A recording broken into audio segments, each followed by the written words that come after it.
정오 종합뉴스.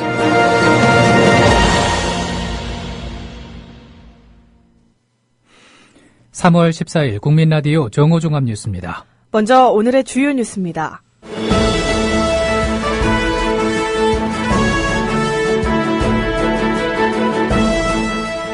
더불어민주당이 오늘 육선 이해찬 의원을 컷오프했습니다. 더민주 강동원 의원이 탈당과 함께 무소속 출마를 선언했습니다. 정의당은 오는 4월 총선에서 전국 63개 지역구에 나설 후보자 명단을 발표했습니다. 1960년 4.19 혁명의 기폭제가 된 3.15 의거 기념식이 내일 오전 경남 창원 3.15 아트센터 대극장에서 열립니다. 국민라디오 정오종합뉴스 잠시 후 시작합니다.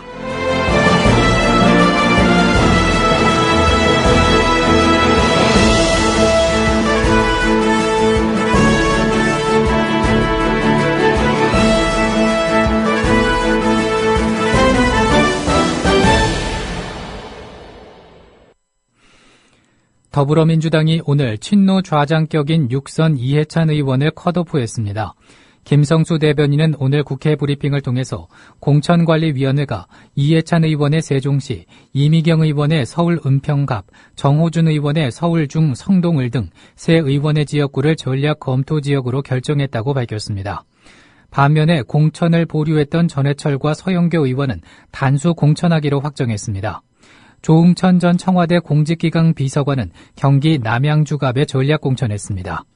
이와 함께 공천을 보류했던 김한길 국민의당 의원의 지역구인 서울 광진갑에서 전예숙 전 의원을 단수 공천해 사실상 국민의당과의 연대 결렬을 공식 선언했습니다. 더불어민주당은 오늘 이해찬 의원 컷오프와 관련해 선거구도 전체를 놓고 고심 끝에 내린 정치적 결단이라고 밝혔습니다. 김성수 대변인은 오늘 공천 발표 후 브리핑에서 이해찬 총리의 경우 우리 당을 위해 오랫동안 크게 기여해 오신 분이지만 오늘 비대위 결정이 총선 승리를 위한 불가피한 측면이 있다는 점을 이 전 총리께서 이해해 주실 것을 기대한다며 이같이 말했습니다. 그는 5선 이미경 의원과 초선 정호준 의원 컷오프에 대해선 경쟁력이 낮고 의정활동 등이 부진했다는 것이 공관위의 평가라고 설명했습니다. 김종인 더불어민주당 비상대책위 대표는 오늘 친노 좌장인 육선의 이해찬 의원의 컷오프와 관련해서 정무적 판단은 정무적 판단으로 끝나는 것이라면서 정무적 판단임을 강조했습니다. 김 대표는 오늘 오전 국회에서 만난 기자들이 이 의원 공천 배제 이유를 묻자 그런 이유를 나한테 물어보지 말라. 정무적 판단을 어떻게 언론에 얘기하느냐라면서 이같이 말했습니다. 기자들이 친노라서 배제됐냐고 거듭 묻자 김 대표는 그런 쓸데없는 소리 하지 말라며 내가 정무적 판단이면 정무적 판단이지 다른 이유가 뭐가 있느냐고 반문하며 더 이상 언급을 피했습니다. 김무성 새누리당 대표는 오늘 하루하루 고단한 국민이 많은데 우리 당이 공천 문제에 몰두해서 민생을 잊었던 것은 아닌지 깊이 반성을 한다고 말했습니다. 전날 밤 경선이 확정된 김 대표는 오늘 국회에서 열린 최고위원 회의에서 지난달 20일 이후 계속해온 오랜 침묵을 깨고 국민들은 경제를 살리고 민생을 돌보라는 간절한 외침과 호소를 정치권에 보내고 있다며 이같이 말했습니다. 그는 반드시 총선에서 승리하고 박근혜 정부의 성공적인 국정 운영을 뒷받침하겠다고 말했습니다. 주승용 국민의당 원내대표는 오늘 자기 주장과 좀 다르다고 해서 너무나 원칙적인 면만 고수하는 것은 잘못됐다며 야권 연대를 거부하는 안철수 상임공동대표를 비판했습니다. 김한길 개인 주 원내대표는 오늘 CBS 라디오 김현정의 뉴스쇼와의 인터뷰에서 이같이 말한 뒤 정말 치열한 수도권에서 야당이 우세한 지역의 야당 후보가 분열됨으로 해서 낙선 가능성이 있는 지역을 선별해서 그 지역에 대해서는 좀 고민을 해봐야 되지 않겠나라고 반문했습니다.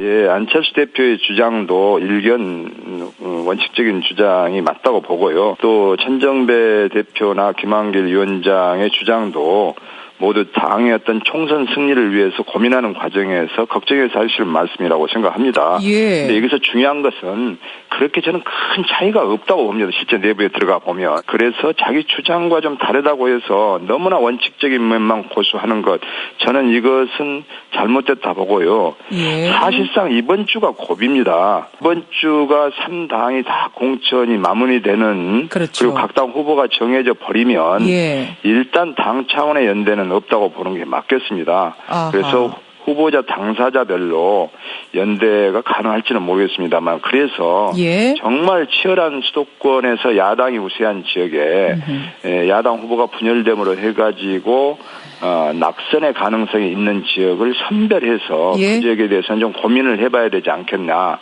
저는 이것인데, 이것이 후보자 당사자별로 맡겨두는 수도 있겠지만 그래도 야당이 함께 고민해보는 또 시간도 가져야 되지 않겠나, 이렇게 생각을 합니다. 그는 이어 새누리당이 어부지리 당선으로 인해 과반 이상 180석, 200석 이상을 주지 않으려면 정말 마지막까지 끈을 놔서는 안 된다라며 거듭 당 차원 연대 논의를 촉구했습니다. 사실 당대 당의 연대가 지금 양당이 지금 하고 있는 걸 보면 예. 쉽지는 않다, 이렇게 생각을 합니다. 쉽지는 않다, 솔직하게. 그렇지만 새누리당의 어부지리 당선으로 인해서 과반 이상 180석, 200석 이상을 주지 않으려면 예. 정말 마지막까지 끈을 놓아서는 안 된다라고 생각은 합니다. 다음 뉴스입니다. 정의당은 오는 4월 총선에서 전국 63개 지역구에 나설 후보자 명단을 발표했습니다. 심상정 상임대표는 경기 고양갑, 노회찬 전 대표는 창원 성산구, 정진후 원내대표는 안양 동안을, 김재남 의원은 서울 은평을, 박원석 의원은 경기 수원정 후보로 결정됐습니다. 나경채 공동대표는 광주 광산갑, 조준호 전 대표는 전북 군산, 강상구 대변인은 전북 김제 부안, 김종민 서울시당 위원장은 서울 강서병, 조승수 전 의원은 울산 북구에 각각 출마합니다. 더민주와 정의당 간의 인천 지역 야권 연대가 사실상 무산됐습니다.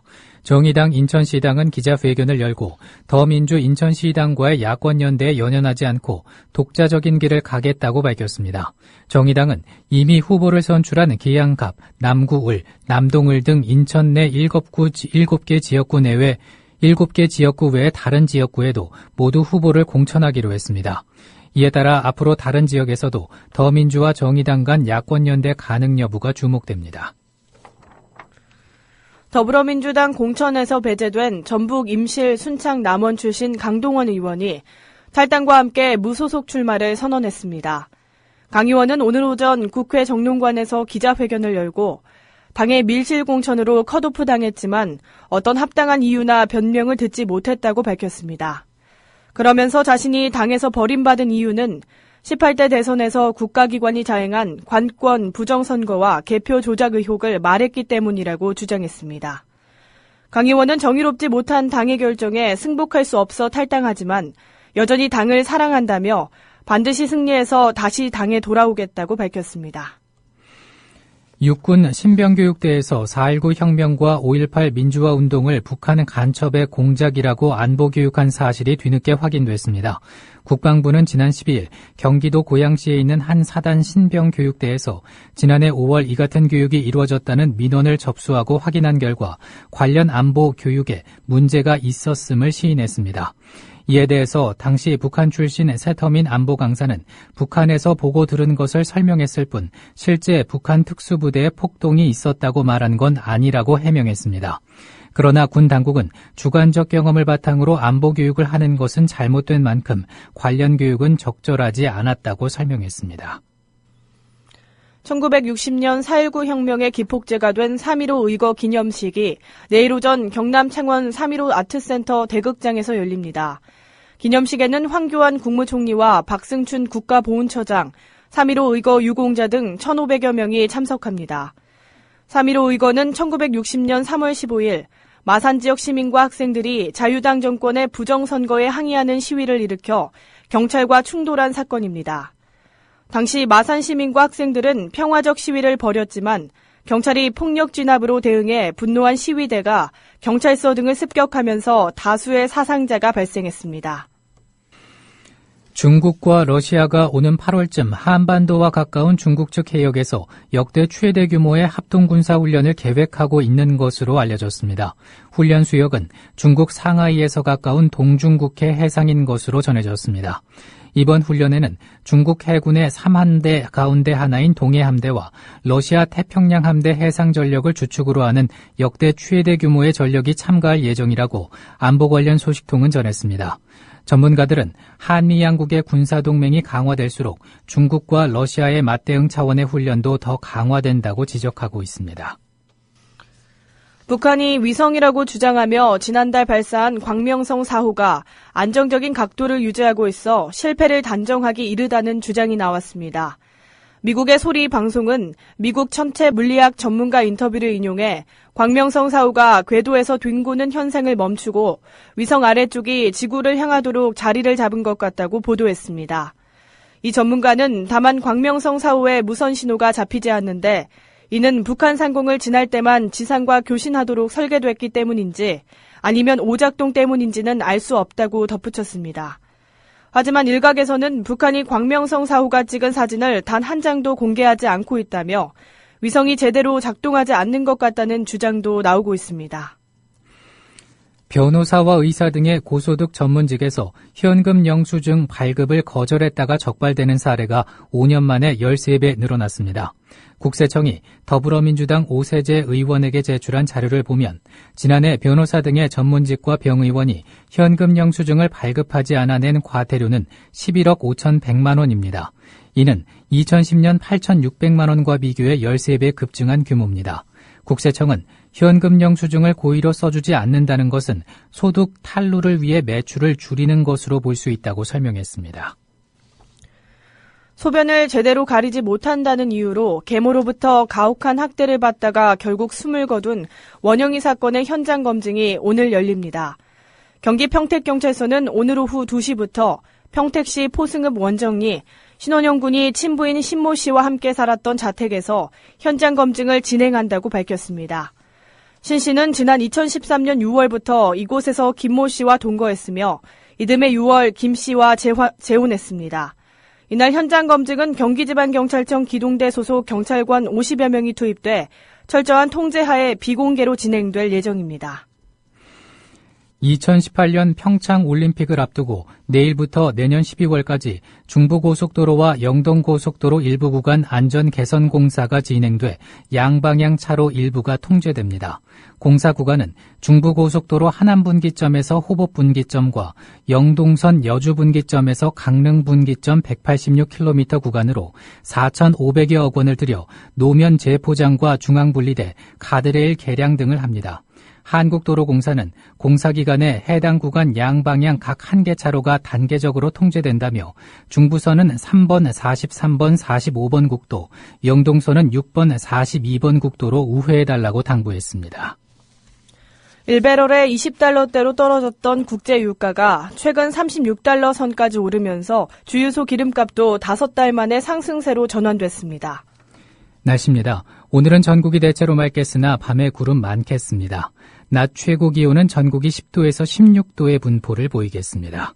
서울의 지금 기온은 5.9도입니다. 정오종합 뉴스를 마칩니다. 제작 이정일, 진행의 정승조 김일아였습니다. 국민라디오